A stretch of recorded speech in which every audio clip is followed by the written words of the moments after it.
Women friendly স্পেসটা হচ্ছে মূলত যেখানে শুধুমাত্র নারী এবং কিশোরীরাই হচ্ছে সেবাগুলো পায়, যেখানে কোনো ম্যানদের কোনো অ্যাক্সেস নাই। এই উইমেন ফ্রেন্ডলি স্পেস থেকে আমরা যে সেবাগুলো দিয়ে থাকি তা হচ্ছে কেস ম্যানেজমেন্ট সার্ভিস, আমরা নিড বেসড রেফার দিয়ে থাকি, অ্যাওয়ারনেস সেশন করে থাকি যেটা ইনডোর এবং আউটডোর, আর হচ্ছে আমাদের পিএসএস সেশন হয়ে থাকে যেটা হচ্ছে আমাদের WFSA হয়, আর হচ্ছে মিডওয়াইফ সার্ভিস, ICT যেটা হচ্ছে বেসিক কম্পিউটারের উপর, আর হচ্ছে আমাদের স্কিল ডেভেলপমেন্ট। তিনি দেবে কিলিং জিবি হদে ইনকি নারী নির্যাতন হদে ইনকি ara ke suno sinta WFS maza ayore sinni dia shanti hana maza sinni di maya vandar brako shanti hana WFS maza ayore imishinga hamutu foshan ala abade yana buzi veji tole elom shikile sori kada loy kari foshan amra diana shiki veji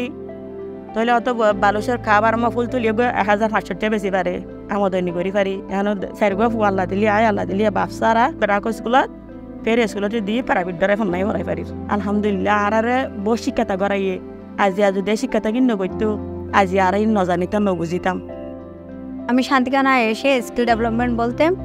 computer শিখছি, সেলাই কাজ শিখছি, তারপর অনেক হাতে কাজ অজানা ছিল সেগুলো শিখছি। এখানে আমার সাথে আমার প্রতিবেশীরাও অনেকেই শিখছে। তো আমার ICT সাবজেক্টটা অনেকটাই এখানে কমপ্লিট হয়ে যায়, আর এটা আমার ভবিষ্যতেও হেল্প করবে যখন আমি জবের জন্য একটা অ্যাপ্লাই করব। শান্তিকানায় আসার ফলে আমার অনেক জায়গায় লিডারশিপটা বাড়ছে, আমার পরিবারের কাছে আমার প্রাধান্যতা বাড়ছে, নিজেকে কীভাবে সেভ করবো, কীভাবে অন্য কাউকে সেভ করবো, কেউ আমার ফ্রেন্ডরা যখন যৌন হয়রানিতে শিকার হয় তখন এদেরকে কীভাবে সচেতন করবো, কীভাবে প্রতিরোধ করবো,